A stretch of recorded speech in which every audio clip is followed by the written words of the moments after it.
Estado de Direito sempre. Viva a democracia, ditadura nunca mais. Esse foi o sentido da carta lida nesse dia 11 de agosto, num ato em São Paulo. 11 de agosto é a data em que os cursos de direito foram implantados no Brasil. Então foi escolhida esta data para a leitura desta carta que diz não a essas provocações golpistas do Bolsonaro, essa história de ficar duvidando das urnas eletrônicas. Foi uma carta que começou para ser algo ali da faculdade, da universidade e virou um movimento popular. Quase 1 milhão de pessoas já assinaram a carta às brasileiras e aos brasileiros pela democracia. Compareceram lá no ato na Faculdade de Direito, no centro de São Paulo, empresários, sindicalistas, a gente tem imagens aí, movimentos sociais, cidadãos de várias profissões. E relembra um outro fato importante na história brasileira. Em 1977, durante a ditadura militar, o professor Goffredo da Silva Teles, na mesma faculdade, a gente tem imagens da época, fez a leitura da Carta aos Brasileiros. E ali foi o começo da derrocada da ditadura.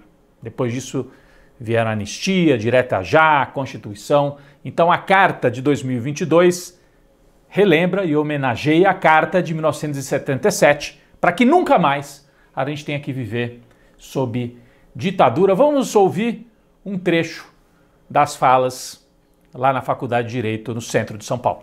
Eu quero dizer da minha emoção depois de ter vivido os anos mais lindos da minha vida nesta casa, para ter participado de acontecimentos marcantes da história do Brasil. Uma delas foi quando idealizamos a Carta aos Brasileiros e fomos à casa do professor Goffredo para desafiá-lo para ser o redator. Hoje é um outro momento. É um momento grandioso, eu diria talvez inédito, em que capital e trabalho se juntam em defesa da democracia. Durante o dia de hoje, a mensagem é dita. Em um país como o Brasil, não pode mais haver espaço para o autoritarismo. A UNE, em seus 85 anos completados nesse 11 de agosto, tem o seu DNA o compromisso em lutar por um Estado democrático de direito que atravesse o desafio da superação das desigualdades sociais e econômicas.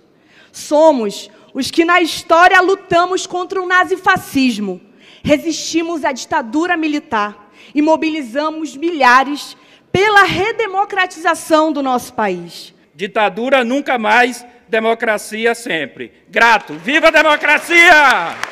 Depois do lado de fora a manifestação seguiu, aí é uma manifestação popular, bastante gente, como eu disse, era para ser um ato interno da faculdade e transbordou. Aliás, transbordou para outras partes do Brasil, né? Atos semelhantes aconteceram no Rio de Janeiro, a gente tem imagens, olha, no Rio foi na PUC do Rio de Janeiro. No Recife, em frente à Faculdade de Direito, também um ato importante, nós temos imagens. O Bolsonaro sentiu o isolamento, tanto que ele reagiu durante a semana, falou, defender a democracia não é escrever cartinha, não. Ele não sabe o que é democracia. Ele era parte da ala mais violenta, criminosa da ditadura militar.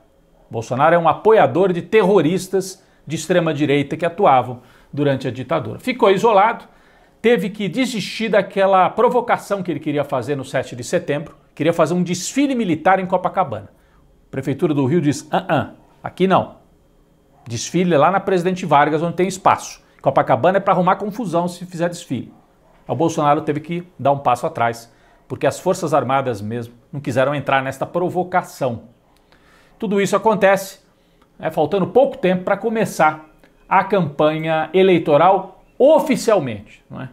Nesta mesma semana que passou, o Luiz Inácio Lula da Silva, esteve na Fiesp para conversar com industriais. A Fiesp agora é presidida por Josué Alencar, que é filho do Zé Alencar, aquele que foi vice do Lula.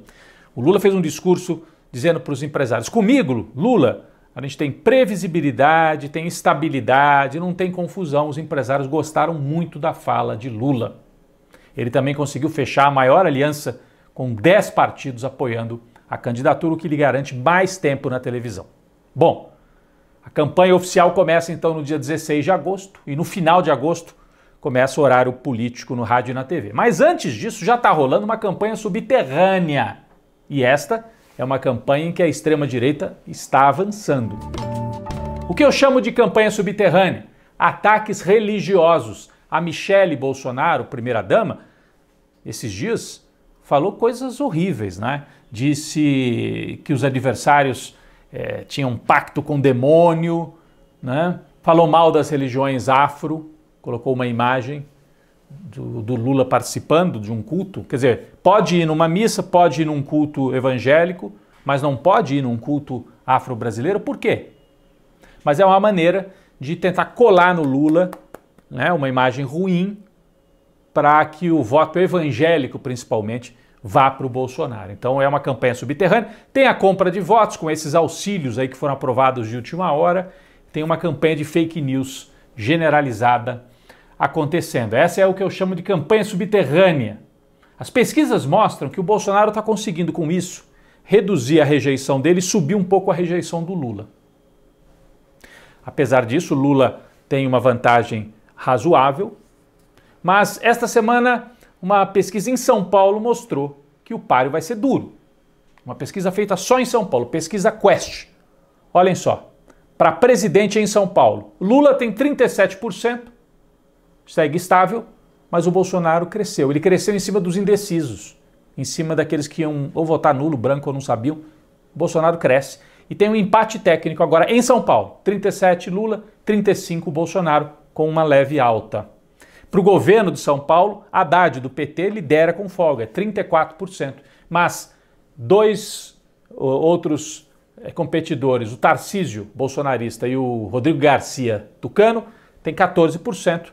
E a campanha também pode se embolar para governador. Lembrando que o voto no Brasil tem uma estabilidade muito grande, né? Nordeste e Norte costumam votar com o PT, com Lula. Sul e Centro-Oeste votam mais com a direita.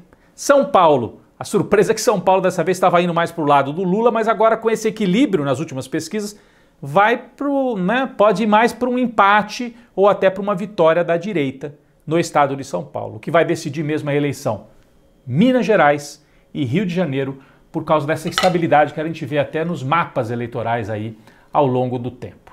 A minha aposta hoje é de que a campanha se resolve só no segundo turno.